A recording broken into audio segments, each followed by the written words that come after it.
Je m'appelle Simon Offray, je suis journaliste à Nantes et aussi membre de l'association Golix qui est spécialisée dans la sécurité informatique dans le domaine du journalisme et comment les journalistes peuvent s'emparer de ces outils-là. Je vais animer un peu le débat ce soir. Je vais commencer simplement vous rappeler un peu ce qu'on fait là ensemble ce soir et puis après je vous présenterai les 5 intervenants qui sont avec nous. Le cinquième devrait arriver d'ici quelques minutes. Donc l'intitulé du débat ce soir, c'est hacker, journaliste, lanceur d'alerte, lecteur, quelle relation à l'information. Simplement déjà pour vous expliquer que mettre ces 4 acteurs-là, les hackers, journalistes, lanceurs d'alerte et lecteurs sur le même intitulé de conférence, c'est pas si anodin que ça. Ce qui nous a fait partir un peu sur cette thématique, c'est le fait que les journalistes, depuis 20-30 ans, ont dû peu à peu s'adapter à des pratiques numériques qui étaient pour eux nouvelles. Et dans leur fabrication d'informations, dans leur relation aux sources, autant que dans leur diffusion d'informations, je pense que vous êtes de plus en plus nombreux à ne consommer que les médias et la presse, que sur Internet et beaucoup moins sur papier. Donc ils ont dû s'adapter peu à peu à tout ce monde-là. Et la problématique qui s'est posée finalement, c'est dans leur rapport aux sources, cette transition, elle a aussi dû s'effectuer. Et comment les journalistes ont pu, comme ils parlaient avant à leurs sources sur le terrain, leur parler aussi via des outils numériques, et comment réussir à sécuriser tout ça dans un contexte des lancements d'alerte dont vous avez déjà dû entendre parler à grande échelle, dans un contexte dans un arrière-plan de surveillance qu'on connaît des communications et des transmissions sur Internet. Donc dans la gestion de données produits journalistes et dans la gestion de ses relations avec les sources, il y a eu des changements de pratiques très importants à mettre en œuvre. Et c'est là que la communauté des hackers et des activistes a pu un petit peu s'impliquer, a pu échanger avec les journalistes, parce que les hackers, évidemment, ils ont une compétence informatique et une connaissance des valeurs et des principes de l'Internet qui est très ancienne, et ils ont pu échanger avec certains journalistes pour essayer de mieux mener les enquêtes, l'investigation, pour protéger leurs sources de façon plus efficace et pour mieux gérer leur transmission de données et les relations entre eux. Donc on a vu émerger peu à peu dans les années 2000 et depuis ce moment-là, et même avant d'ailleurs, beaucoup d'initiatives entre hackers, entre journalistes, surtout quand c'est des journalistes qui traitent de l'enquête et de l'investigation. Encore une fois, on en reparlera de toutes ces thématiques-là, mais il y a des collaborations de plus importantes qui ont été menées. Et pourquoi les lecteurs aussi dans cet intitulé? Parce que on a l'espoir, en tout cas dans l'idée, que ça va pouvoir changer un jour l'image que les lecteurs ont des médias. Si on revendique ou si on met sur la table des relations entre des experts de la sécurité informatique, des lanceurs d'alerte qui ont beaucoup d'informations à révéler, à développer, et des journalistes qui sont capables de prendre en main ces outils-là et de bien discuter avec leurs sources et que ça soit à peu près réglé au niveau du droit de la sécurité informatique et que ce soit éditorialisé. C'est vrai que les lecteurs peuvent avoir une image du journalisme un peu plus de confiance ou un peu moins de discrédit. Et ça, on a pu le voir dans des scandales que vous connaissez, que ce soit Wikileaks il y a maintenant quelques années ou les Panama Papers plus récemment. Enfin, des révélations à grande échelle qui ont été permis un petit peu par ces nouvelles techniques et qui sont très fortement ancrées dans le journalisme numérique, ce qui nous rassemble aujourd'hui. Donc c'est un peu de ça qu'on va parler, de la confiance qu'on pourrait voir émerger entre tous ces acteurs pour développer le journalisme et les autres domaines à partir de cette thématique-là. Donc on a 5 intervenants ce soir pour un peu débattre de ces sujets. Le premier qui est tout à ma gauche, c'est Gordon. Alors Gordon, il est activiste. Il fait partie d'une association qui s'appelle Fait Maison, fournisseur d'accès à Internet maison, qui est basée à Nantes et qui est indépendant et qui vous propose un accès à Internet chez vous, ou même d'autres services liés à ça. C'est pas Free, c'est pas SFR, c'est pas Bouygues, mais c'est une façon différente de concevoir l'accès à Internet, indépendant, transparent et voilà, plutôt accessible à ces niveaux-là. Il est aussi impliqué dans une association qui s'appelle Duchesse, qui fait partie du collectif Chaton. Duchesse, qui est une association qui ne s'occupe pas de l'accès à Internet, mais de plein d'autres services. Ça peut être la synchronisation de vos fichiers, ça peut être peut-être un jour un webmail, ça peut être un agenda, enfin voilà, tous les services que vous utilisez peut-être directement dans vos téléphones ou avec Google, qu'on utilise beaucoup, ça peut aussi constituer une alternative. Il a été amené avec l'association Golix aussi à intervenir auprès de journalistes. Le deuxième intervenant à ma gauche, c'est Romain Ledroit. Romain Ledroit, il est journaliste indépendant à Nantes. Il travaille notamment pour Uzbek Erika, que vous connaissez peut-être, une agence spécialisée qui s'appelle Newstank, ou encore l'étudiant. Mais il est aussi chargé d'enseignement à l'université de Nantes, dans le master Infocom, notamment sur le journalisme et le documentaire. À ma droite, c'est Marc Jaja, qui est un petit peu le local de l'étape. ce soir, intervenant, enseignant, maître de conférence, pardon, à l'université de Nantes et intervenant à l'IUT de La Roche-sur-Yon en information communication. Donc vous devez le connaître un petit peu. Ses recherches partent beaucoup du monde de l'édition et du monde du livre, et notamment de l'apport de la numérisation, enfin la fabrication du livre numérique et tout ce qui s'en est suivi dans des controverses littéraires et autres débats à ce niveau-là, mais il s'est aussi intéressé à la question de la construction des faits et de la vérité sur Internet. Et voilà, on pourra peut-être discuter plus tard de fake news et de l'influence que ça a aussi sur tous ces débats-là. Derrière moi, sur le grand écran, c'est Benjamin Perel. Benjamin Perel, il est journaliste, il a été journaliste pendant quelques années pour l'Express et désormais il est rédacteur en chef, il fait partie des rédacteurs en chef et de l'équipe fondatrice d'un média qui s'appelle Médiacité, dont vous avez peut-être entendu parler, qui s'est lancé dans 4 villes de France et à Nantes plus récemment. Il y a aussi Lyon, Toulouse et Lille, si je ne me trompe pas, et Nantes en dernier. C'est un média d'investigation locale, donc voilà, il y a cette revendication de l'investigation sur des territoires régionaux et locaux. Il y a aussi une envie d'introduire tous ces enjeux de sécurité informatique dans l'investigation et avec les hackers dans les productions de Médiacité. Le dernier intervenant qui devrait apparaître dans votre écran, je pense, d'ici quelques minutes, c'est Jean-Marc Bourguignon. Jean-Marc Bourguignon, c'est un activiste aussi, à écrire H-A-C-K, activiste, plutôt avec cette orthographe-là, qui a travaillé pendant plusieurs années pour Reporters sans frontières.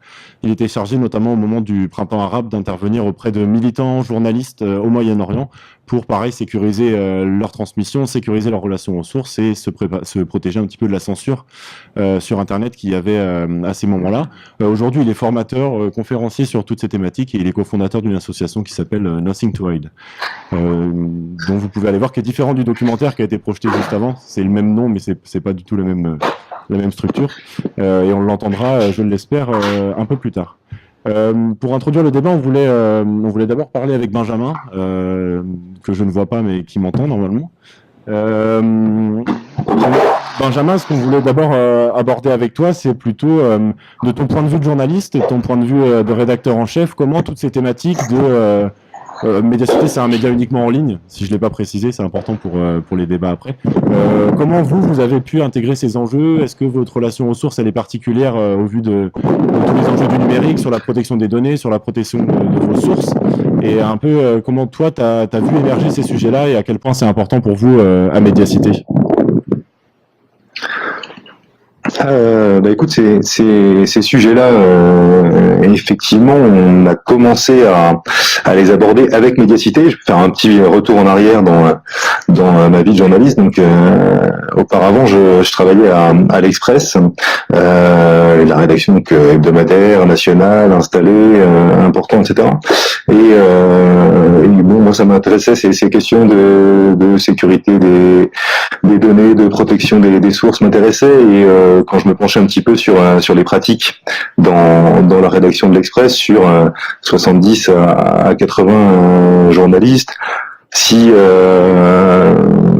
ceux qui s'intéressaient à ces questions-là et qui avaient justement, en plus de l'intérêt, développé certaines pratiques, se comptaient sur les doigts des deux mains, c'était bien le diable. Alors il y a plein de raisons à ça. Déjà pour dédouaner tout le monde, il y a une raison technique. Il faut imaginer ce que c'est qu'une rédaction d'un vieux journal comme ça. C'est des vieux postes qui tournent sous Windows 2000 et sur lesquels on peut absolument rien installer et sur lesquels on a même du mal à se servir d'un simple traitement de texte. Donc commencer à vouloir passer à d'autres pratiques sur ce matériel-là, bon, ça demande de la volonté et puis l'accord du service informatique, ce qui n'est pas toujours facile à obtenir.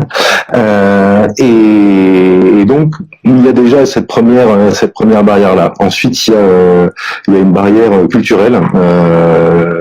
Les journalistes, et notamment dans ces médias-là, qui sont des médias anciens et dans lesquels les journalistes sont parfois aussi, dans leur majorité, plutôt, on va dire, qui sont pas aimés forcément avec le numérique, et ils ont, il y a une barrière culturelle sur ces questions-là. C'est pas forcément un enjeu.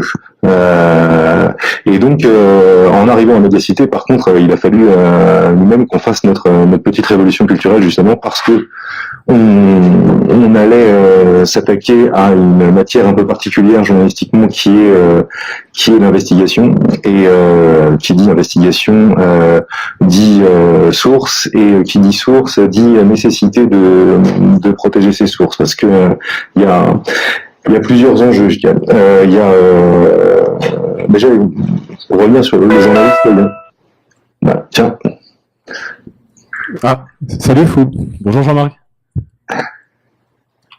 Jean-Marc Bourguignon vient d'arriver. On va continuer avec Benjamin Perel et on passera la parole à Jean-Marc. Et sachez, Jean-Marc et Benjamin, sachez que c'est celui qui parle le plus fort qui apparaît en plus gros. Donc, arrangez-vous. Oui, Benjamin, on t'écoute. Ouais, je vais éviter de hurler, mais je sais pas, vous avez peut-être des questions déjà, parce que quand on parle comme ça, moi je peux me lancer dans un monologue, ça peut être un peu long, donc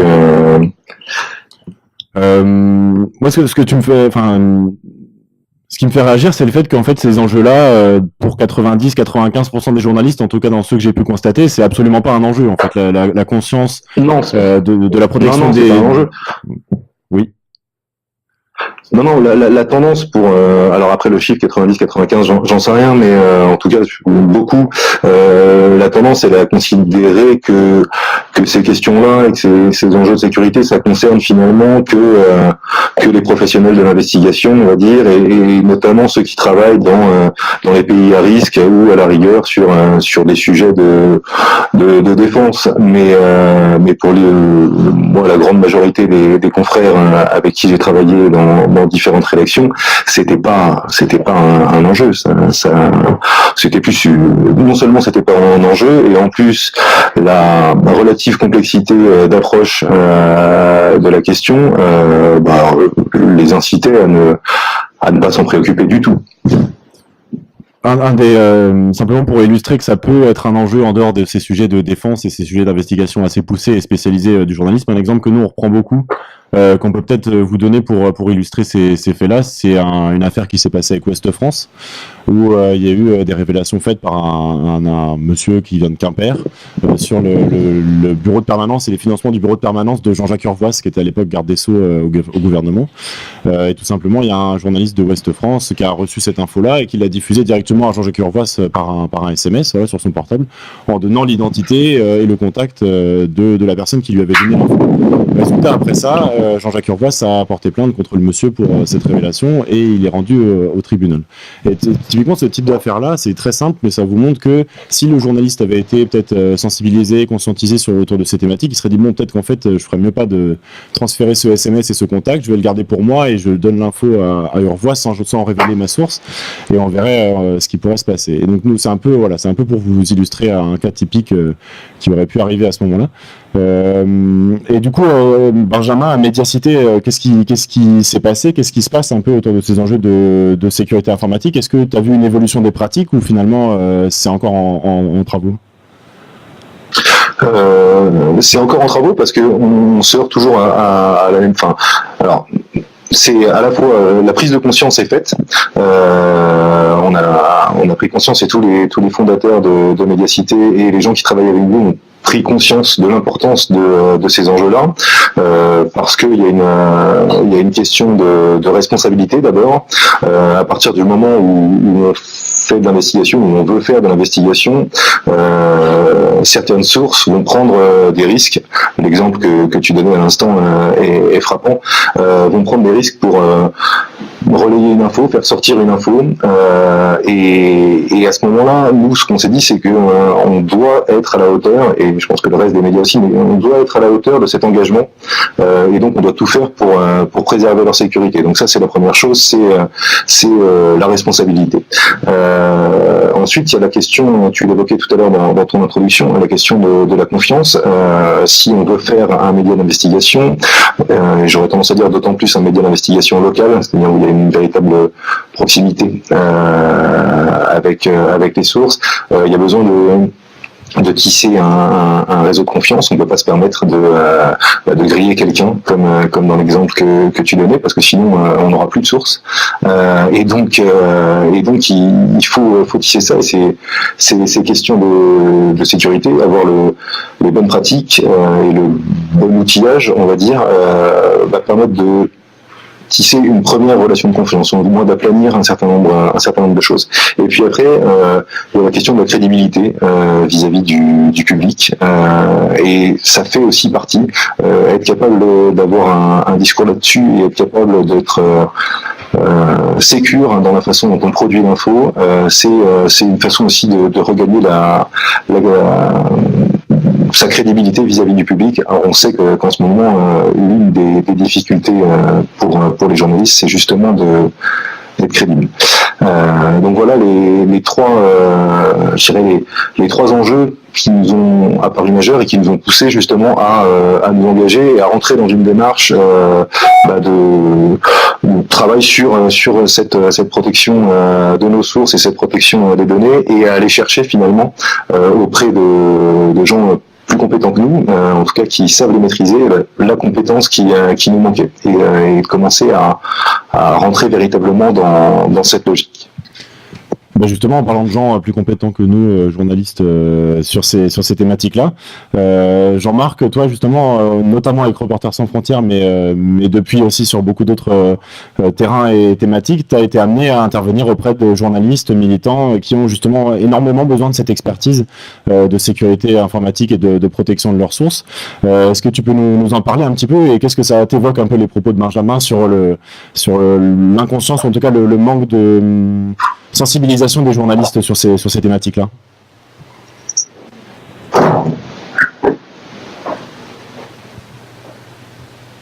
Ah. On l'entend pas. Non. Est-ce que tu m'entends ou pas, Jean-Marc? Oui. Mais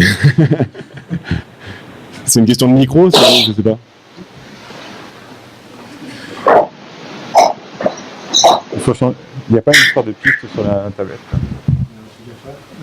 Non, ça c'est les caméras.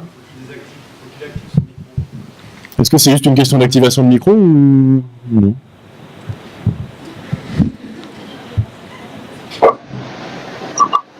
Bon, on reviendra vers Fou un peu plus tard. Il n'y a pas de problème. Fou alias Jean-Marc Fou étant son nickname sur les réseaux, tout simplement. Voilà, excusez-moi, Jean-Marc. Du coup, peut-être que Romain, je vais me tourner vers toi. Oui. Notre représentant journaliste, entre guillemets, sur ce débat et cette thématique. Qu'est-ce que, toi, justement, dans ta pratique et dans ta façon de voir les choses, tu penses des propos de Benjamin, et comment on pourrait travailler tout ça?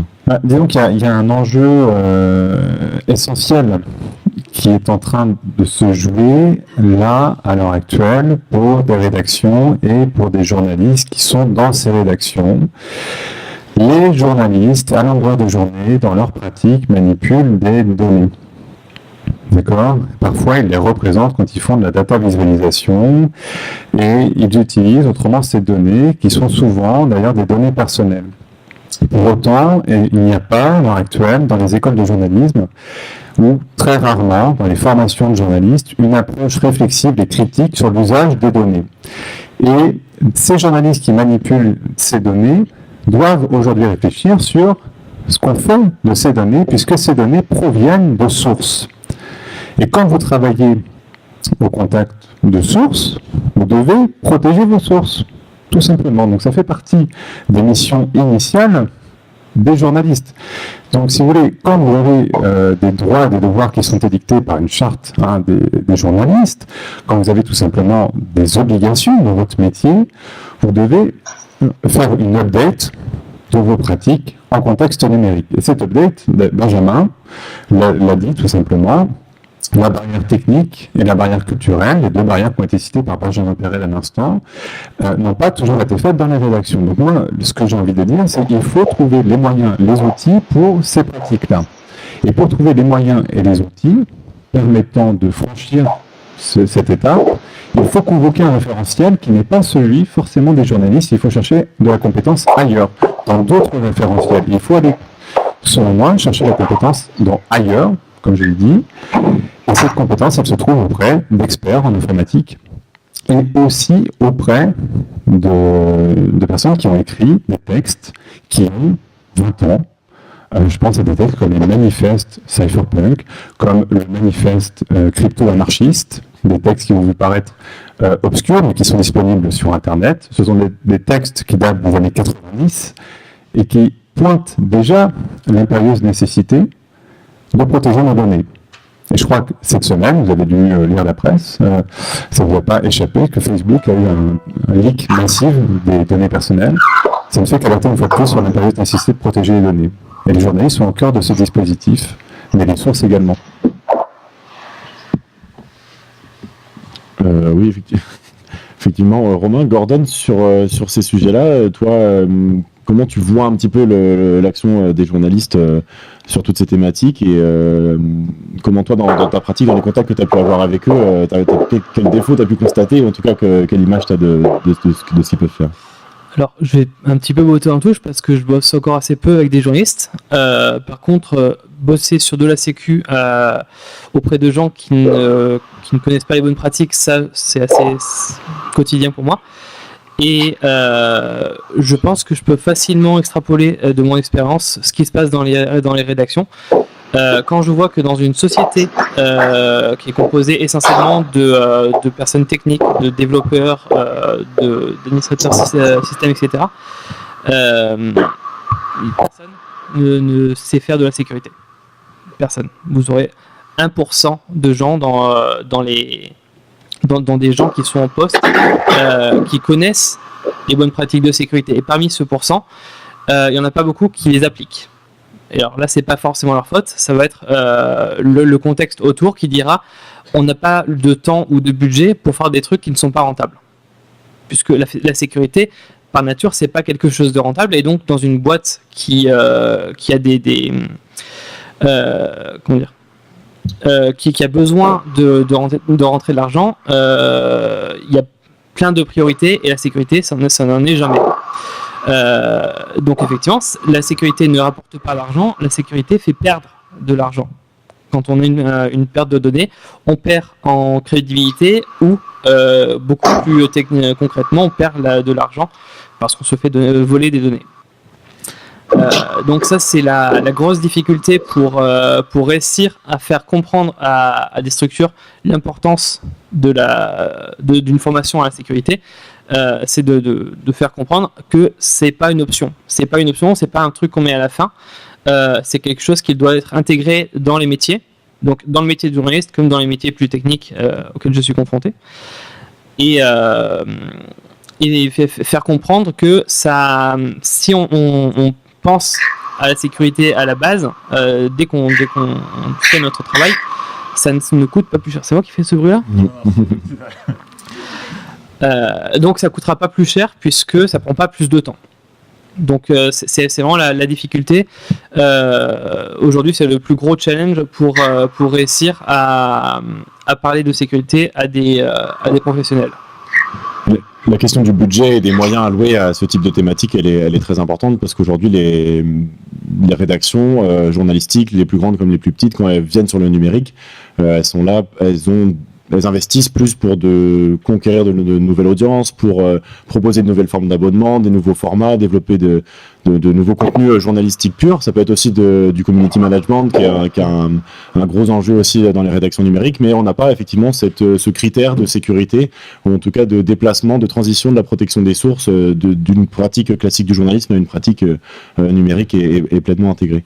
Et ça peut des fois paraître un peu paradoxal quand on a justement des rédactions que vous connaissez, que ce soit Le Monde, Mediapart ou d'autres grands médias, qui se revendiquent d'investigation et qui se revendiquent dans une démarche journalistique de protection des sources assez traditionnelle, mais qui derrière finalement investissent assez peu ou pas suffisamment sur ces thématiques. Et puis plus largement, je crois que imaginez-vous tout simplement un cas concret, vous communiquez aujourd'hui une information à un journaliste.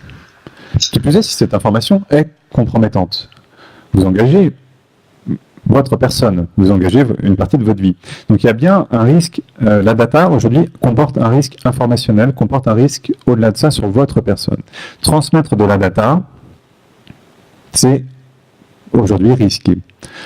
On ne va pas refaire le film sur les conséquences post-révélation Snowden. Enfin, vous savez bien aujourd'hui que Snowden, est menacé. Manning, tous les grands lanceurs d'alerte, tous les cas de lanceurs d'alerte qu'on a pu connaître récemment, aujourd'hui, vivent dans des situations complexes. Le droit français, on pourra en parler peut-être un petit peu plus tard dans notre table ronde, et d'ailleurs, si vous avez des questions à ce sujet, ce sera avec grand plaisir. Le statut des lanceurs d'alerte en France est un statut encore complexe.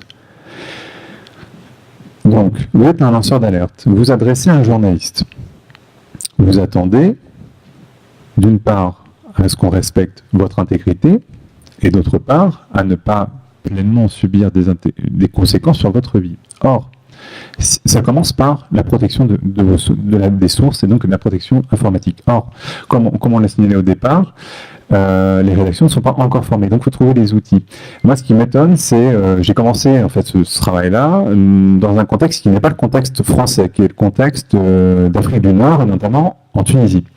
Et c'est là que j'ai rencontré des journalistes, et notamment Jean-Marc Bourguignon, qui est plutôt profil hacker, mais qui a aussi une activité journalistique, et qui sont déjà formés à ces enjeux-là.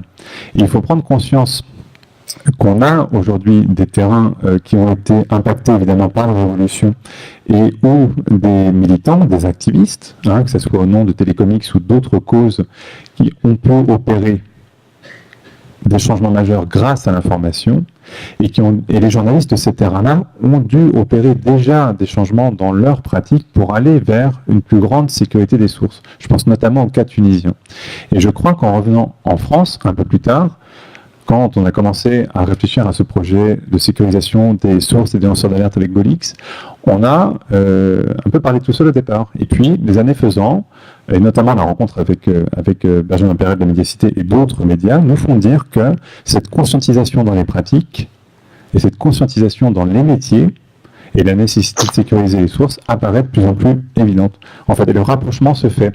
Pour preuve, il n'y a pas aujourd'hui de médias d'investigation qui va évacuer la question de la sécurité ou des sources et vraiment une réflexion poussée sur la cryptographie, sur le chiffrement des données par exemple, ou qui va ne pas voir d'un bon œil la mise en place d'une plateforme Golix. Vous voyez, ça, ce sont des indicateurs forts aujourd'hui dont on dispose pour dire que cela avance et qu'il faut donc continuer dans ce sens-là, et donc s'entourer, en fait, ouvrir les rédactions pour aller vers d'autres pratiques. Et donc les rédactions qui sont habituées en fait à des réflexes assez corporatistes s'ouvrent en fait à des gens qui ne leur ressemblent pas, tout simplement, et qui ne sont pas forcément passés par des écoles de journalistes aussi. C'est ça que ça veut dire. Pour brosser un peu, nous, l'état des lieux qu'on a pu faire des pratiques journalistiques sur ces thématiques en France, ça pourrait aussi vous donner des exemples. Ça peut être des boîtes à leaks, par exemple, Mediapart a ça, Le Monde peut avoir un dispositif semblable, où un lanceur d'alerte peut venir déposer des fichiers, des documents qui sont compromettants dans sa position et qui veut donner aux journalistes directement sur le site et de manière sécurisée. Ça peut être des formations dans les rédactions, c'est le cas Médiacité, c'est le cas Mediapart des clés PGP, ce qu'on appelle le chiffrement des emails, comment échanger avec vos interlocuteurs de manière sécurisée et qu'on puisse pas du tout capter le contenu de vos messages. Il y a un exemple qu'on avait, nous, qu'un petit média à Marseille qui s'appelle Mars Actu. Mars Actu, ça a été un des premiers à donner un peu publiquement des chiffres après un lancement d'alerte. Donc ils ont récolté, je crois, depuis leur existence il y a quelques années, un peu plus de 200 alertes dans une boîte à leaks qu'ils avaient mis en place. Et ça leur a permis de faire une quinzaine d'enquêtes à partir de ces lanceurs d'alerte-là, qui à petite échelle, ça reste une échelle locale, mais ça permet de montrer aussi l'impact au niveau éditorial que peuvent avoir ce type de pratiques dans les rédactions. Je voulais me tourner vers toi, Marc, maintenant, pour savoir un peu tout ce que toi, ça pouvait t'inspirer, ce genre de thématique, notamment sur ton travail sur la vérité revendiquée, ou en tout cas les problèmes de vérité, toutes ces thématiques-là par rapport au journalisme. Je vais essayer de le lier au journalisme, mais je serai le monsieur à côté aujourd'hui. Même si ça recoupera des thématiques que vous avez évoquées sur la... Ça tient pas bien ce truc. Ouais.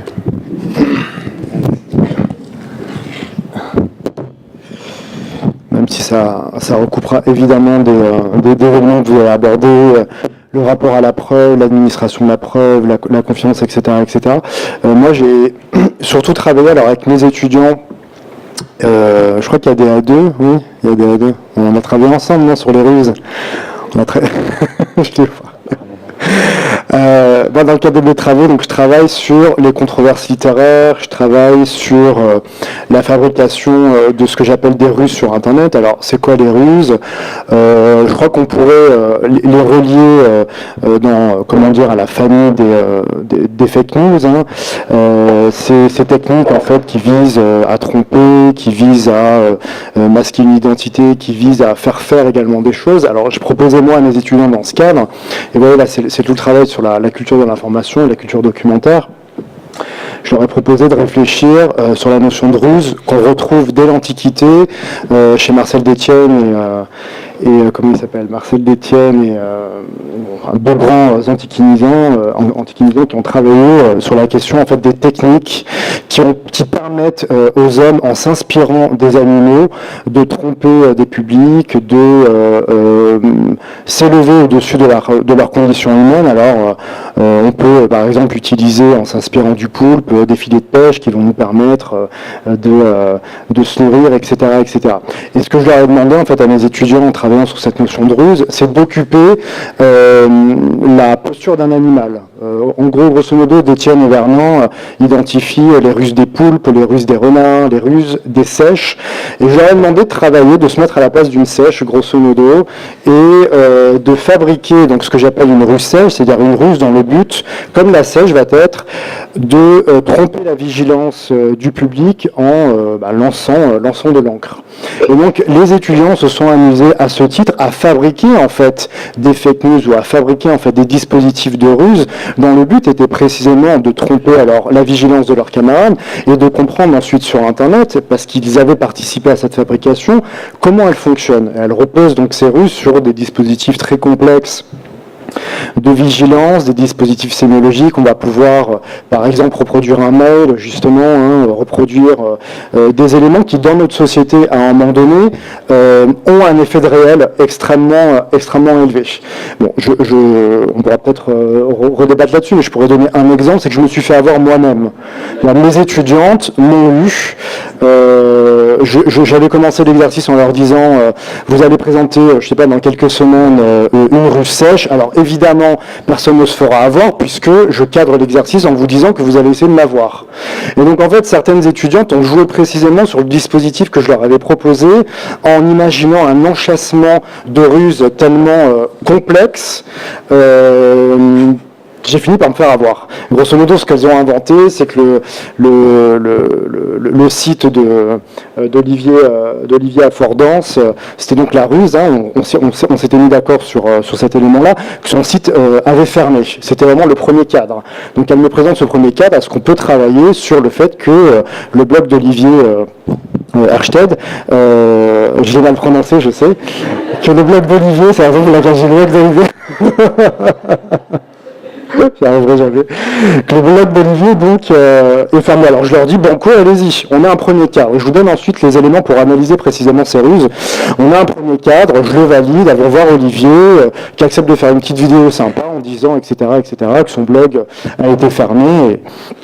Et, elles arrivent dans quelques semaines plus tard, hein, ces étudiantes, en présentant leur ruse. Alors je les vois en cours comme ça, complètement affligés, alors que les autres camarades étaient passés sur leur propre ruse. Je leur dis, mais qu'est-ce qui se passe? Ils me disent, monsieur, on ne peut pas passer. Je dis, ah bon, vous ne pouvez pas passer, mais qu'est-ce qui s'est passé? Je dis, limite en larmes. Je ne comprends pas ce qui se passe. Et je ne comprends pas. Et elles me disent, je crois que notre ruse a un peu trop bien marché. Et donc elle me présente un mail d'Olivier leur disant que la ruse est allée beaucoup trop loin, que les autorités se sont saisies du dossier et que son blog allait être vraiment fermé. Alors moi à ce moment-là, j'ai un bug, ce qu'on peut appeler un bug cognitif, je ne comprends pas ce qui se passe, je vois un mail, donc en fait une preuve qui m'est matériellement donnée. Je suis dans une situation de communication qui est le cours, je dois garder la face à mes étudiants, donc je ne sais pas comment réagir, je ne sais pas si je dois en faire un cas d'étude, si je dois en faire un cas exemplaire, si je dois hausser le ton, etc., etc. Donc elles présentent finalement leur ruse, elles insistent pour le présenter, et puis elles déroulent tout le truc, et je comprends l'ampleur de la situation. On voit passer en fait sur un diaporama une lettre du président de l'université, l'université, évidemment, qui était fausse. Mais j'étais dans un tel état en fait de trouble que je ne l'ai pas vérifié. Elles ont utilisé absolument toutes les ruses qu'on avait vues en cours, la signature, toutes ces techniques en fait qui produisent un effet de réel et qui, passées extrêmement vite, ne permettent pas à la personne, ça a été le cas dans le cas de la guerre en Irak, de se documenter, de prendre le temps, de raisonner, de vérifier les sources précisément. Elles ont joué sur ce qu'on appelle l'image du texte en fait. C'est ce que fait le Borafi également. Et donc je me suis fait avoir, d'un moment elle me regardait en me disant « Monsieur, on vous a eu, c'était une ruse ». Mais nous, ça résonne complètement dans ce qu'on fait au quotidien en tant que, pour le coup, en tant que journaliste. Je vois Benjamin, je vois Simon, je vois à côté de moi aussi Gordon. Et ce que tu évoques, la ruse ou la fake news, ça fait écho aussi on en parlait là tous les deux côte à côte, parce que il y a une manière. Il y a une question qui s'est posée aussi dans l'essor des technologies et du numérique, de comment on peut retrouver la question de la confiance qui nous anime depuis le départ de notre table ronde, et comment je peux faire confiance à quelqu'un que je ne connais pas en contexte numérique. Et dans cet espace qu'on a nommé le cyberspace ou le cyberespace, peu importe, et très vite, dans les années 90, la cryptographie a été une des techniques éprouvées pour retrouver la confiance. Mais qu'est-ce qu'on met derrière? Et je pense que Gordon pourrait nous donner quelques éléments à ce sujet. Transition Gordon. Voilà, d'abord, je voudrais féliciter les étudiantes qui ont fait cette ruse parce que c'est un très très beau boulot. C'est-à-dire, vous avez de l'avenir dans la sécurité informatique et pas forcément dans la défense, si vous voyez ce que je veux dire. On appelle ça le social engineering et ça marche très très bien, comme vous avez pu le constater. Donc là-dessus, effectivement, ce que moi je retiens de mon point de vue technique, c'est d'une part la faiblesse des ressorts cognitifs qui ont été super bien exploités ici et que moi en tout cas de mon point de vue je peux difficilement changer. Par contre, ce que je peux changer, c'est la force qu'on donne implicitement aux preuves. Donc là, les preuves qui ont été montrées, c'était des preuves forgées, qu'il est facile de forger pour n'importe qui. Et la faille exploitée dans cette ruse a été de réussir à faire passer ses preuves, à donner de la confiance dans ses preuves. Là aujourd'hui, effectivement, avec les outils de cryptographie, on a des moyens d'avoir des preuves qui sont mathématiquement beaucoup plus robustes. De sorte à ce que selon la menace que vous avez en face, vous pouvez être totalement clean ou relativement clean. C'est-à-dire que si votre ennemi c'est la NSA, vous êtes moyennement clean. Il y a pas mal de cas où votre ennemi n'est pas la NSA et là vous êtes déjà beaucoup plus en sécurité. Et donc là, ces techniques-là peuvent, par exemple dans le cadre d'un mail, produire une signature de mail. Alors la signature d'un document, on sait tout ce que c'est, ça se forge très facilement, c'est-à-dire que n'importe qui peut faire une signature pour quelqu'un d'autre et de toute façon personne ne valide, et ça vous verrez c'est quelque chose qui est souvent en commun avec les techniques cryptographiques, malheureusement. Donc avec ces techniques-là, on produit une signature qui n'est pas, qui peut être copiable, puisqu'on est sur de la donnée informatique et toute donnée informatique peut être copiée. C'est sa raison d'être. Par contre, on peut copier une signature, mais elle ne sera valide que pour un message donné. C'est-à-dire que si moi, j'envoie un mail à Simon et que je le signe cryptographiquement, la signature ne sera opérationnelle que sur ce mail précis. Donc il ne peut pas y avoir d'altération du contenu ou de création d'un faux mail avec une signature valide de ma part. Donc déjà, cette technique-là, elle existe depuis longtemps. Elle fonctionne relativement bien, puisque cette technologie-là sur les mails, donc PGP ou GPG, fonctionne techniquement très bien, mais est complexe à mettre en œuvre humainement. C'est-à-dire que c'est pas un joli logiciel avec un petit bouton et c'est envoyé. Ça pourrait l'être. Il n'y a aucune raison technique à ce que ça ne soit pas. C'est juste que les gens qui ont travaillé là-dessus sont des développeurs et pas des designers. Donc ça reste un petit peu complexe à utiliser. Et dans les faits, effectivement, beaucoup de gens ne vont pas faire attention à des signatures valides ou pas. Donc ça, pour moi, c'est un des points sur lesquels il faut vraiment travailler.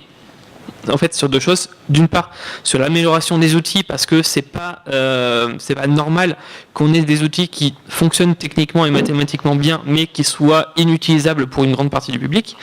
Et surtout, travailler à la sensibilisation pour que l'utilisation de tels outils soit complètement standardisée et entre dans les réflexes de tout le monde.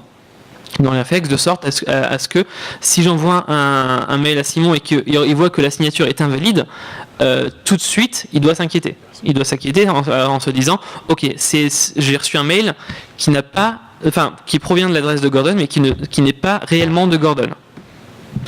Ou pire, et ça c'est encore pire, s'il reçoit un mail de ma part qui n'est pas de signature.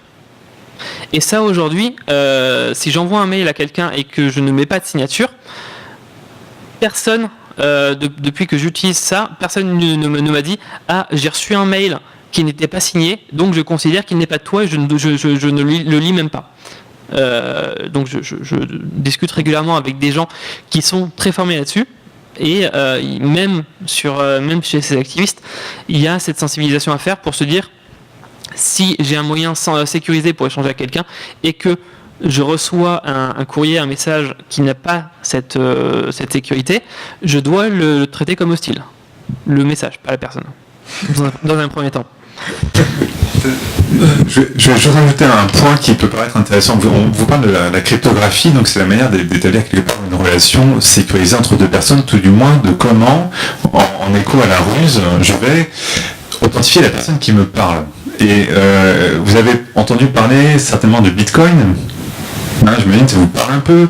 Le développement du Bitcoin, Gordon l'appelle Bitcoin des fois, etc. Je vous reprends juste un extrait d'un texte qui date de 88, qui est le manifeste crypto-anarchiste. C'est l'époque où les techno-libertariens, n'est-ce pas, pour pas les citer, vont écrire des textes fondateurs sur ce que va devenir l'Internet que vous connaissez aujourd'hui. Tim May, qui est une des grandes figures donc de ces techno-libertariens, dit un spectre hante le monde moderne, le spectre de la crypto-anarchie. Cette techno-informatique est sur le point de permettre aux individus et aux groupes de communiquer et d'interagir les uns avec les autres de manière totalement anonyme. Deux personnes peuvent échanger des messages, faire des affaires et négocier des contrats électroniques sans jamais connaître le vrai nom ou l'identité légale de l'autre. C'est entre autres ce que va permettre une technique comme la cryptographie.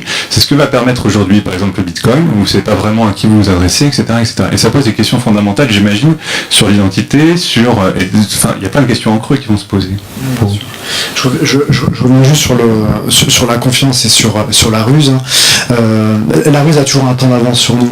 Donc en effet, vous pouvez mettre en place. Moi, c'est ce que je fais. D'ailleurs, je me suis fait avoir moi-même. Je me suis fait prendre à mon propre piège, précisément parce que la ruse a cette capacité à muter, à prendre d'autres formes, comme le poulpe. C'est-à-dire qu'elle mute sans arrêt. La ruse. Donc, je dirais qu'avant d'avoir confiance c'est-à-dire en créant finalement un lien de crédibilité, de légitimité entre deux personnes, moi j'essaie chez mes étudiants de développer leur propre confiance. Et développer sa propre confiance, c'est également donner de la place, donner un espace à son expérience. L'expérience qui consiste à précisément relier des informations entre elles, à construire un réseau de signification pour le saisir, le comprendre, ce qui nécessite en fait de donner également du crédit à leur dynamique interprétative. Comment mes étudiants interprètent, comment dans une situation, parfois je les mets dans le cours que j'avais fait, je leur ai mis dans des situations contradictoires, par exemple sur le fait que des gens avaient marché sur la Lune. Et donc vous avez des étudiants étudianteux qui à un moment donné étaient contre et qui progressivement, par le jeu précisément de l'interprétation, le jeu du clic, le jeu du lien, se sont construits un environnement, c'est-à-dire au sens anthropologique du terme, un monde qui fait sens pour soi, et elles ont progressivement en fait changé de posture.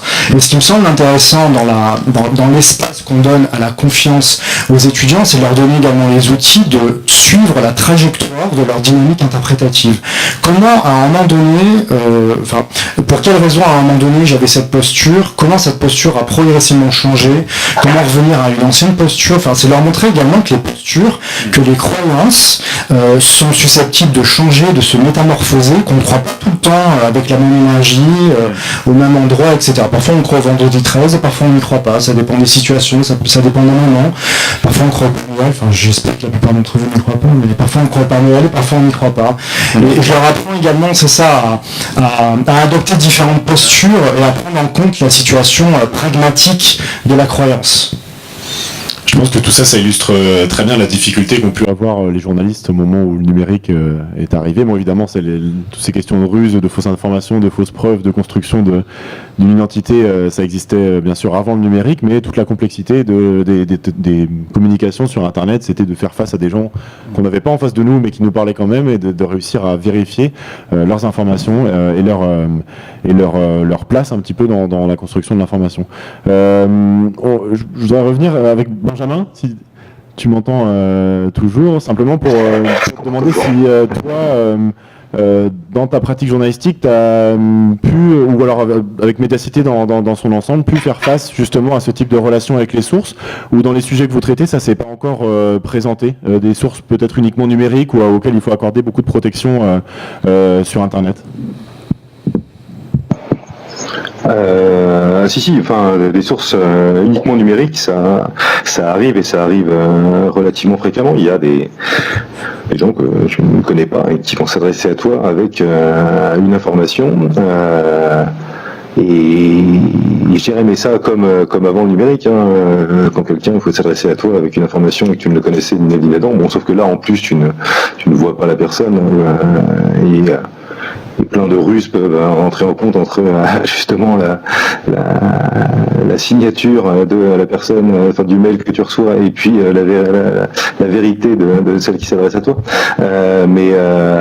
Donc ça c'est une habitude journalistique, je pense, que de toujours, je dirais, douter et de remettre en cause la source, la personne qui s'adresse à toi, et d'aller d'abord vérifier si ce qu'elle te dit est crédible, et ensuite et en même temps d'ailleurs si elle est crédible, et ainsi de suite, remonter jusqu'à l'information et jusqu'à la certitude, quoi. Mais oui, ça arrive fréquemment. Je sais pas si je réponds à ta question, mais... Si, complètement, mais ça nous ramène un petit peu au début du débat où on disait que finalement une grande partie des journalistes ne font pas encore face, même si ça pourrait de plus en plus arriver à ces enjeux-là et à ces sources-là dans leur pratique quotidienne du journalisme. Et maintenant, une question pour Benjamin. Comment ça se passe sur des sets des jeux de données que tu as récupérés? Mettons, on sait que vous travaillez à Médiacité sur l'investigation à partir de données brutes. C'est le cas aussi de plus en plus de rédactions. Vous récupérez, mettons, je sais pas, 50 gigas ou 1 téra de données brutes.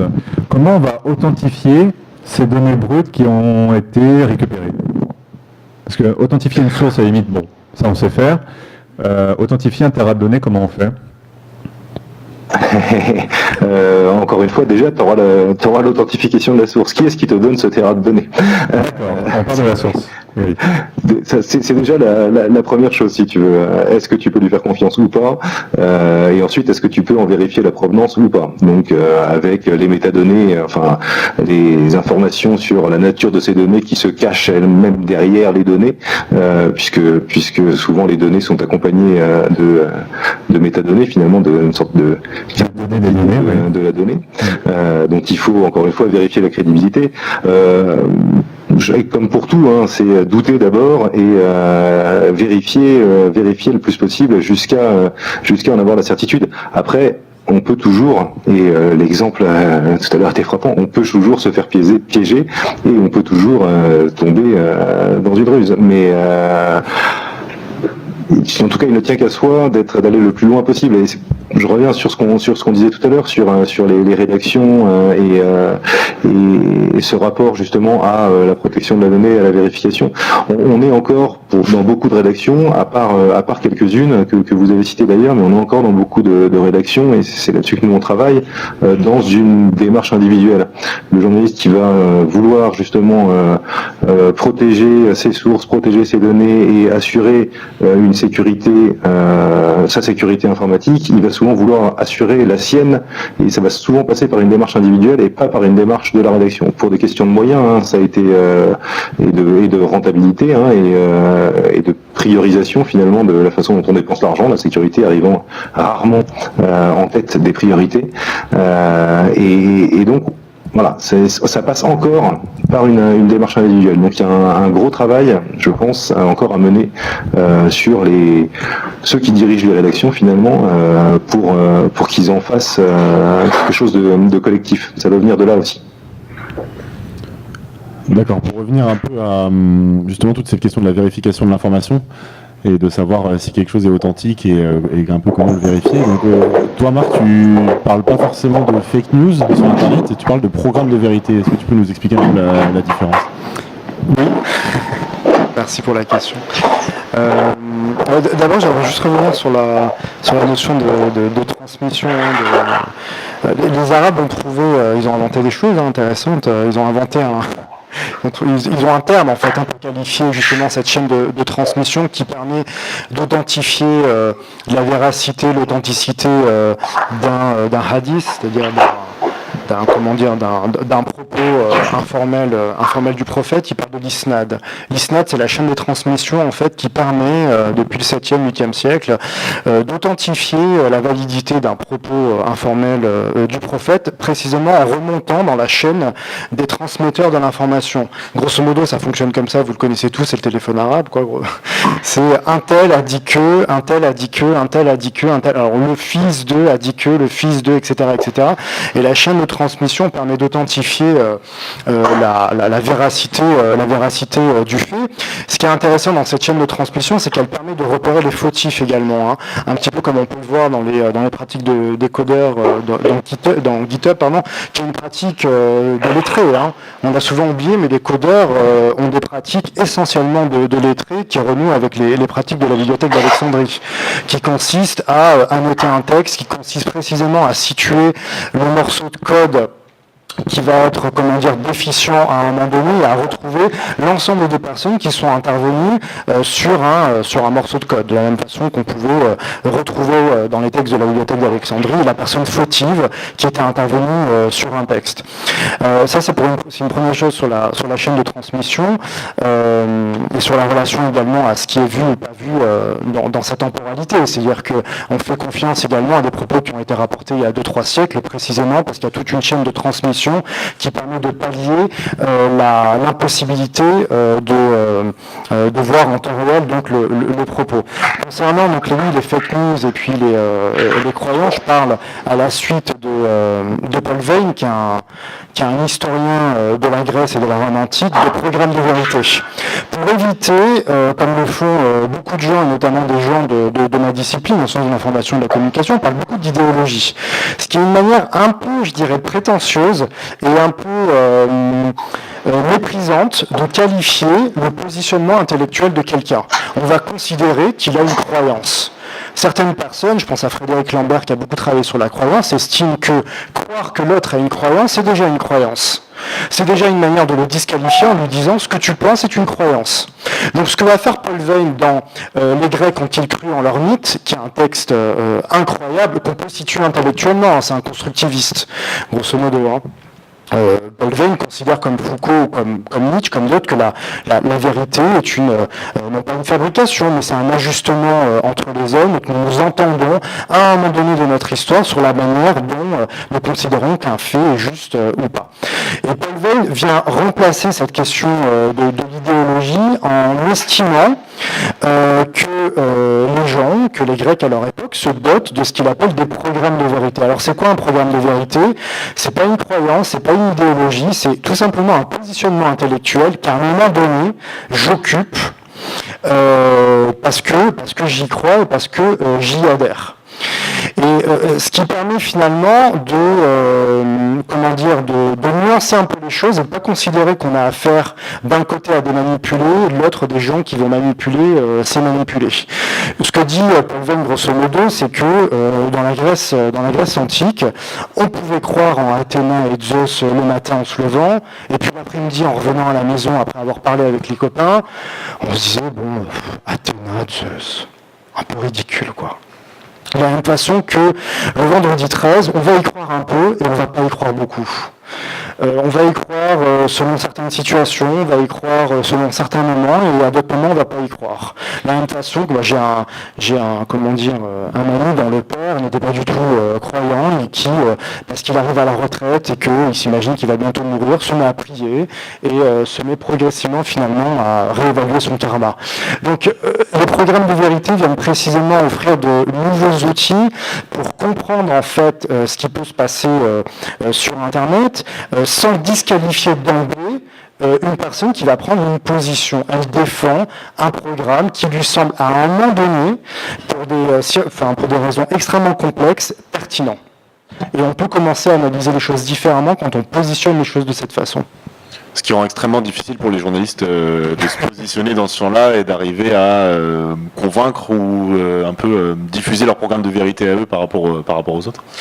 Ce qui vous impose en fait déjà de faire la cartographie, je pense, des programmes de vérité autour d'un événement, autour d'un fait, ce qui me semble être une bonne solution. C'est-à-dire, vous avez parlé d'éditorialisation tout à l'heure, peut-être que l'éditorialisation consiste précisément à reconstituer la cartographie d'une controverse, d'une querelle, et l'ensemble des programmes de vérité qui se font face. Il ne faut pas oublier que la vérité, en tout cas les fake news, masquent souvent des luttes d'influence qu'il faut pouvoir en fait retrouver, qu'il faut pouvoir nourrir, qu'il faut pouvoir documenter et montrer progressivement comment la dynamique interprétative en fait, quelle forme a pris progressivement la dynamique interprétative. Donc je dirais que le rôle des journalistes pourrait être de cartographier en fait ces querelles et ces controverses en montrant progressivement en fait quelle tournure elles ont pris du fait de l'argumentation des défenseurs d'un programme de vérité. On a des outils en sciences humaines et sociales et des concepts pour documenter ces affaires-là. Et alors, comment tu tiens compte de la data et de l'approche de l'open data dans tout ça? Là, c'est une question piège. Question de journaliste, donc. Il faudrait m'en dire plus, donne-moi un peu plus de données, justement, pour que je puisse m'en sortir. C'est-à-dire que souvent, comment ces programmes de vérité se confrontent à la réalité. Parfois que les journalistes vont souvent dégainer l'arme de la data, du chiffre ou de l'open data pour dire cette info est vraie ou est fausse, voilà le chiffre. Ah, d'accord. Oui, alors je crois aussi que on parlait de confiance, l'une des manières, en tout cas moi ce que je fais avec mes étudiants, c'est que je situe toujours ma pensée. Je pense que les journalistes pourraient également situer leur pensée. Je pense aux décodeurs, par exemple, le fact-checking des journalistes du Monde, qui repose sur un système philosophique qui est totalement impensé. On a grosso modo autour de la vérité deux positionnements qui sont classiques, qui sont débattus depuis l'Antiquité, depuis au moins 10 siècles, une différence entre les réalistes et les nominalistes. Grosso modo, les réalistes vont vous dire qu'il existe une vérité indépendamment de nous, donc ils ont une position qui est externaliste. Et on a des moyens donc, à partir des faits observés dans l'environnement, d'identifier la véracité d'un énoncé ou pas. Par exemple, la neige est blanche. Je suis en mesure, en vérifiant que la neige est blanche, de dire si ton énoncé est vrai ou s'il est faux. Donc ça, c'est l'approche externaliste. Et l'approche constructiviste, internaliste, va plutôt consister à dire la vérité est une co-construction et elle dépend des ajustements des uns et des autres et de la manière dont l'institution va ensuite valider, authentifier ces formes d'ajustement. Donc je dirais que la question que tu me poses précisément, je peux la situer et je peux la contextualiser intellectuellement. Elle relève d'une expertise qui relève du réalisme. Je ne suis pas obligé de prendre en compte, en fait, enfin, non pas de prendre en compte, mais de me positionner en faveur de ce type de fonctionnement. Moi, celui que j'ai essayé de défendre tout à l'heure, et j'en parlais à Simon, c'est plutôt un positionnement constructiviste modéré. Je sais qu'il est très critiqué, mais il consisterait plutôt que de brandir le chiffre de manière un peu paternaliste, de montrer à un individu comment s'organise une controverse et comment précisément, en discutant par le jeu finalement de la dialectique, un raisonnement peut-être plus ou moins faux, peut-être juste, comment on peut le réorienter, ce qui permet aussi d'inclure une personne finalement dans la dynamique interprétative et de l'amener à adhérer elle-même en fait à notre propre argumentation, en lui reconnaissant de l'intelligence. C'est en ce sens que ça me semble fondamental, reconnaître que les êtres sont intelligents.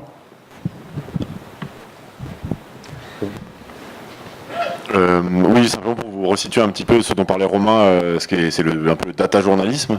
Je ne sais pas si c'est quelque chose qui vous dit quelque chose, du journalisme de données. Donc comment les journalistes vont pouvoir, dans leur pratique, utiliser les statistiques, les bases de données qui sont produites de plus en plus tous les jours par les entreprises, par les gouvernements, pour mieux établir un sujet, pour vouloir amener en tout cas une certaine preuve, donc à relativiser après ce qu'a dit Marc, mais voilà, essayer d'apporter de nouveaux éléments au débat qui sont ces éléments statistiques, très souvent présentés très simplement comme un tableur avec énormément de lignes sur beaucoup de sujets, le chômage et beaucoup d'autres.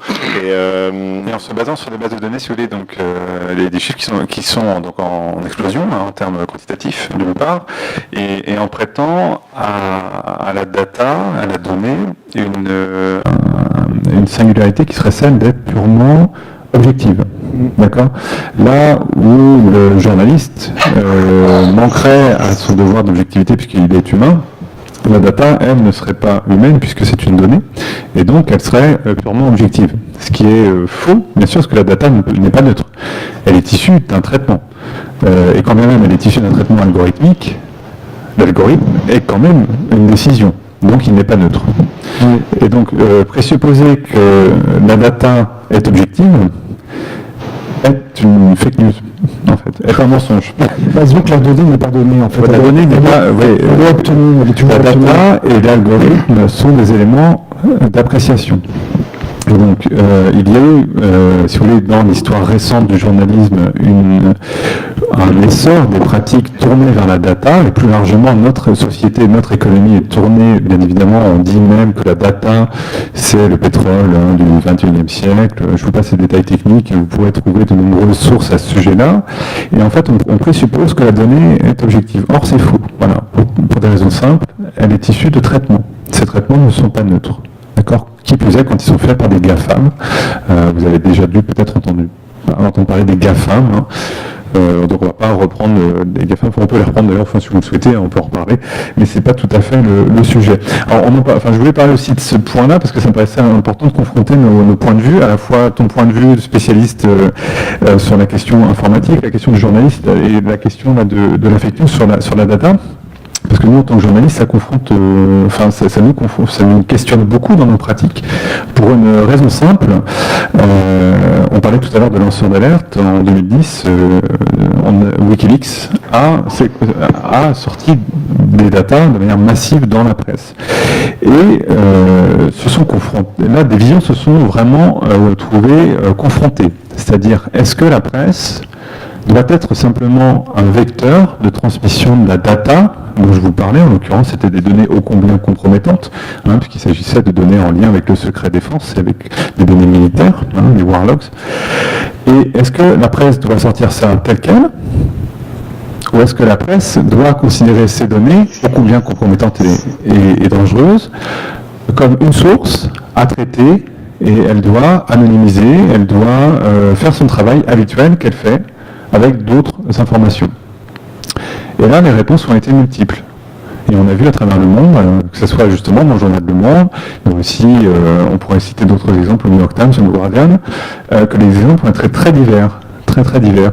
Et notamment la position du New York Times a été à ce sujet-là très particulière. On pourrait reprendre les propos de Keller, un des chefs de l'époque, et qui a été de dire, finalement, ce qu'a fait Wikileaks, c'est ce qui a été une entrée majeure dans le journalisme, c'est-à-dire tout d'un coup d'avoir accès à ces informations-là.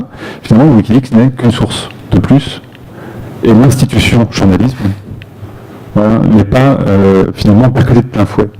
Alors, est-ce que c'est réellement le cas ? Je soumets ça, notamment Simon, nous l'avons tous, alors que le Guardian, bien évidemment, a vu ça comme une révolution bien plus large. C'est compliqué comme question, mais non, je pense pas que Wikileaks soit uniquement une source en tant que telle, il peut pas être considéré uniquement comme ça. C'est quoi? C'est du journalisme? C'est dans un mouvement beaucoup plus général de nouveaux acteurs de l'information qui sont arrivés aussi grâce au numérique et à une transmission beaucoup plus facile de tout ça, mais c'est un acteur à part entière, bien plus qu'une source, mais ce qui n'empêche absolument pas de la part des journalistes d'en effectuer un traitement journalistique, même en reprenant la donnée brute et en la complétant. Ton avis, Benjamin, sur cette question? Moi, je pense que c'est une source, mais Pourquoi alors? je pense justement c'est une source parce que c'est une masse informe de données. Là, en l'occurrence, je suis pas tout à fait d'accord avec toi, Romain, sur l'aveuglement des journalistes et des data journalistes pour le chiffre. Je crois que la plupart ont quand même une approche moins brutale. Ils sont pas tous persuadés que le chiffre est la vérité et que ah non. Je te vois hocher la tête et pas tous. Mais en tout cas sur Wikileaks, à mon sens, c'est une source parce que, c'est une source pour les journalistes. Après, ça peut être autre chose pour l'autre, mais pour les journalistes, c'est une source puisque on va piocher, on va travailler finalement cette masse de données, de câbles, de témoignages, etc. pour l'éditorialiser, dans le sens pour en faire un produit éditorial, pour hiérarchiser une information, pour dire ça c'est important, ça l'est moins, et on va le travailler comme une source. Après d'autres, et c'est là où justement on doit s'interroger aussi sur nos pratiques, c'est-à-dire que c'est une source qui est accessible plus uniquement aux journalistes, alors qu'avant finalement les journalistes avaient le monopole de l'accès aux sources. Là on n'a plus le monopole de l'accès aux sources et cette source est accessible à d'autres, et d'autres vont en faire peut-être un traitement qui va être différent de celui des journalistes. En ça que ce n'est pas uniquement une source journalistique, mais en tout cas pour un journaliste ça doit être une source à mon sens. De mon côté, en fait, si je devais donner un avis, ça serait compliqué. Je suis un peu entre les deux. Le fait que ça soit reconnu comme une source et donc traité comme quelque chose de secret par les journalistes qui vont en faire un traitement, une analyse et produire leur travail par-dessus, c'est très intéressant dans le sens où ce traitement est parfois nécessaire et très, très important. On parle de l'anonymisation. Alors sur les warlogs, c'est émotionnellement très chargé et c'est difficile de prendre du recul dessus. Je vais vous donner un autre exemple très concret, beaucoup plus proche.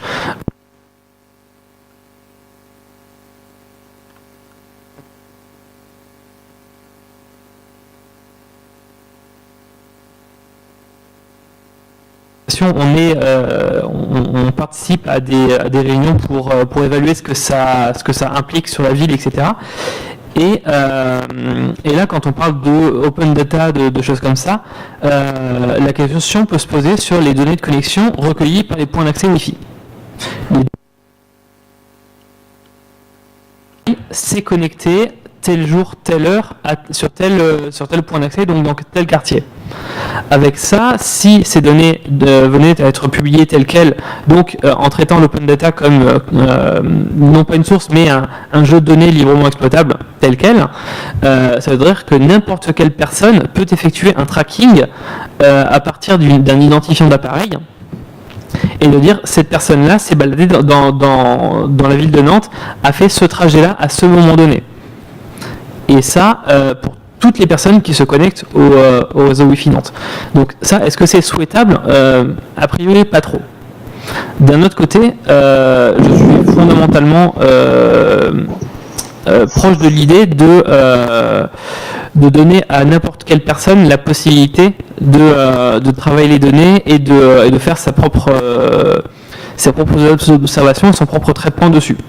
Et sur des données comme ça, c'est très pertinent de pouvoir faire ce traitement éventuellement en parallèle avec le traitement officiel entre guillemets fait par la ville de Nantes, et pour pouvoir confronter les résultats et voir par exemple est-ce que les choix stratégiques faits par la ville de Nantes sur la base de ces données est complètement aberrant par exemple.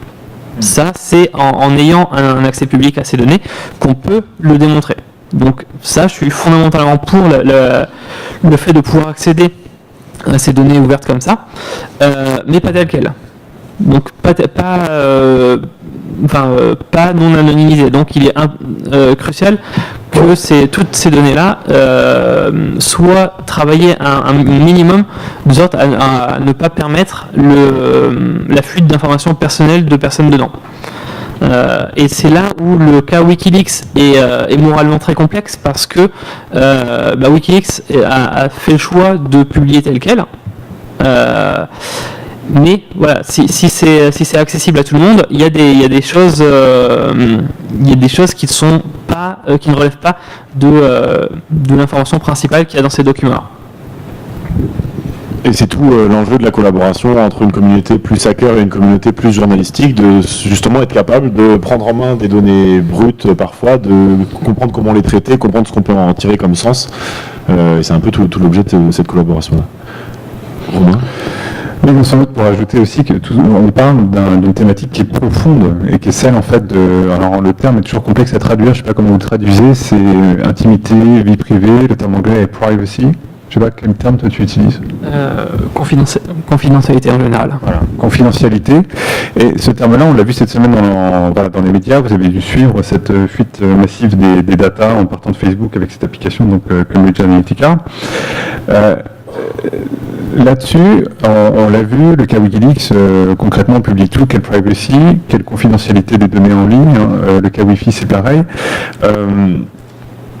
Comment, toi, tu analyses ça? Tu es aussi activiste et militant dans des associations à Nantes qui portent ces enjeux de protection des données personnelles. Comment tu analyses aujourd'hui la conscientisation de ces enjeux-là, ou tout simplement les démarches qui peuvent être faites au niveau nantais pour respecter, ou au contraire ne pas respecter ces données personnelles? Quand on voit à quel point un géant arrive à avoir aussi peu de respect pour la confidentialité de ses utilisateurs, en fait, c'est encore une fois, c'est pas rentable de se préoccuper des gens, de respecter les gens. Quand les autres en face ne le font pas, on peut se permettre de ne pas le faire non plus. Donc ça, les collectivités et les entreprises, il ne faut pas compter sur elles pour respecter votre vie privée. Donc c'est là où les acteurs associatifs, surtout les collectifs, qui eux n'ont pas de rentabilité à avoir dans le but de la collectivité.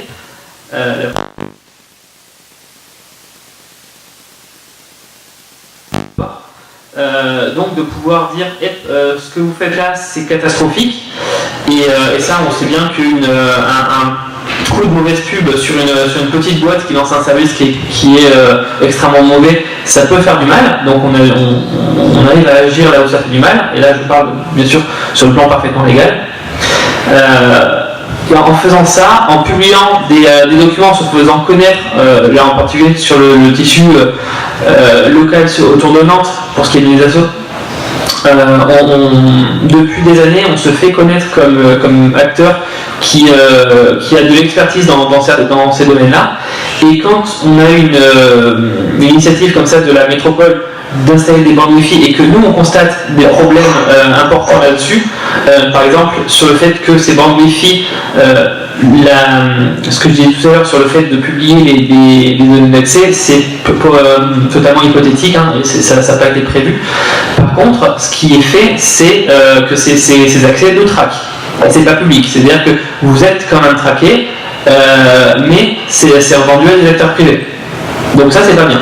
C'est vraiment pas bien. Et nous, en tant qu'association, qui sommes entendus sur ces sujets-là, sur ces zones-là, on publie des choses, on dit on a testé pour vous. Bon, ça fait ça un peu plus proprement, mais on dit on a étudié ce projet-là. Il y a des points qui sont problématiques aujourd'hui.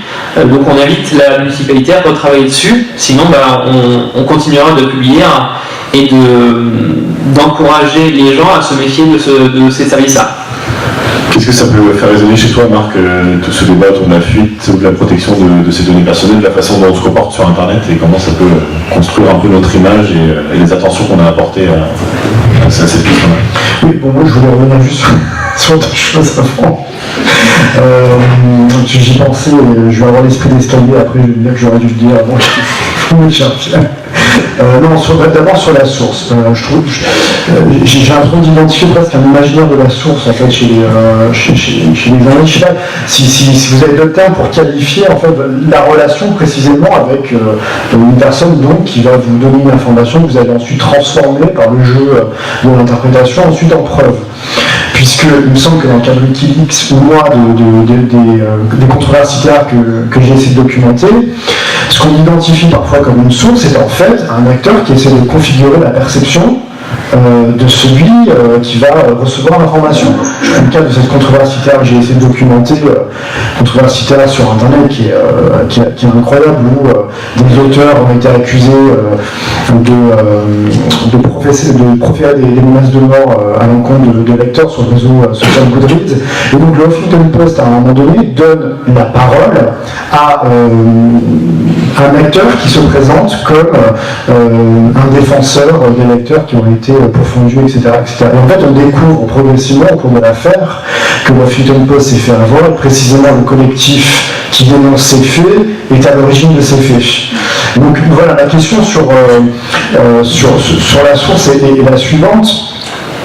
Quelle précaution? J'imagine que c'est hyper documenté, vous prenez des tas de précautions, mais est-ce que ce travail de la configuration du sens des événements par la source est documenté? Est-ce que vous le travaillez? Est-ce que vous le prenez en compte, d'une part? Je pense qu'on peut poser la question à Benjamin sur cette thématique-là, mais je pense que dans la plupart des pratiques journalistiques, il y a quand même une grosse vérification de où se place notre interlocuteur et notre source dans le champ, qu'il soit politique, sociétal, où il se situe lui dans ses croyances, et ce qu'il a gagné aussi dans la démarche de communiquer avec nous.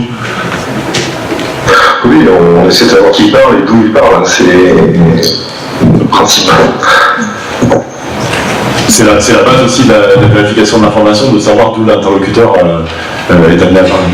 Bien sûr, ce qui est intéressant dans le cadre du réseau social que j'ai documenté, c'est la raison pour laquelle le Huffington Post s'est fait avoir. Alors que c'est un site journalistique, je ne sais pas quelles sont les précautions qu'ils peuvent prendre, mais une hypothèse, c'est que le collectif en question avait fabriqué un site qui produisait un ensemble de preuves, qui produisait même un effet de réel en fait, et qui construisait cette confiance. On avait des captures d'écran qui étaient très documentées, on avait un ensemble de techniques, de ruses, en tout cas de techniques de véracité, qui permettait, lorsqu'on est recoupé, ou même lorsqu'on est visualisé simplement, d'accréditer le positionnement de la source en question. Donc, et qui sont d'ailleurs utilisés les mêmes que ceux des journalistes. Bien sûr. Voilà, c'est ça. Donc on reproduit les codes, en fait. C'est croisé permanent, en fait. Voilà, c'est ça. Effectivement. Sur les autres questions, Marc, qu'est-ce qu'il y avait d'autre? Je sais pas. Tu me dis que tu faisais un escalier. Ah oui.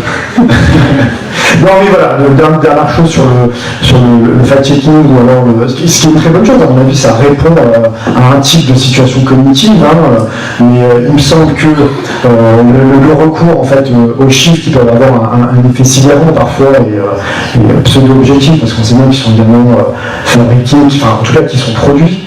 Ces chiffres-là ne convaincront évidemment pas ceux qui sont en faveur d'un programme de vérité, précisément parce que leur dynamique interprétative est différente. Alors que nous fonctionnons sur le système hypothético-déductif, grosso modo, qui a bien identifié l'herméneutique. C'est le cercle herméneutique, c'est-à-dire qu'on fait des hypothèses sur ce qu'on voit et puis progressivement on réajuste nos interprétations et progressivement en fait se constitue une connaissance. Les partisans d'un programme de vérité fonctionnent très différemment. Ils partent de la conclusion et à partir de cette conclusion en fait vont réévaluer l'ensemble des informations qu'on va leur donner.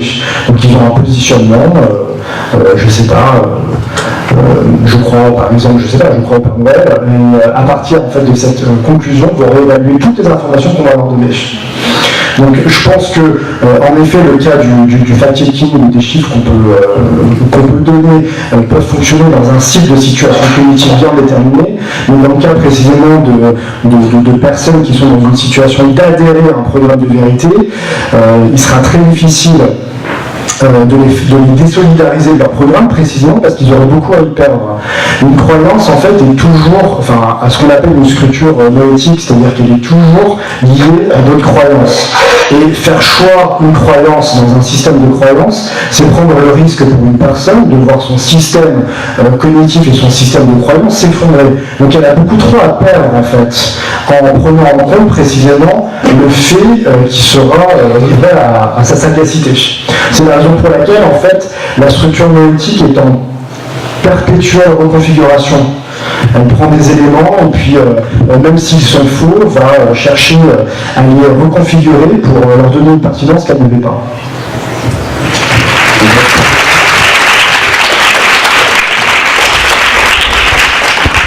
Allez, voilà.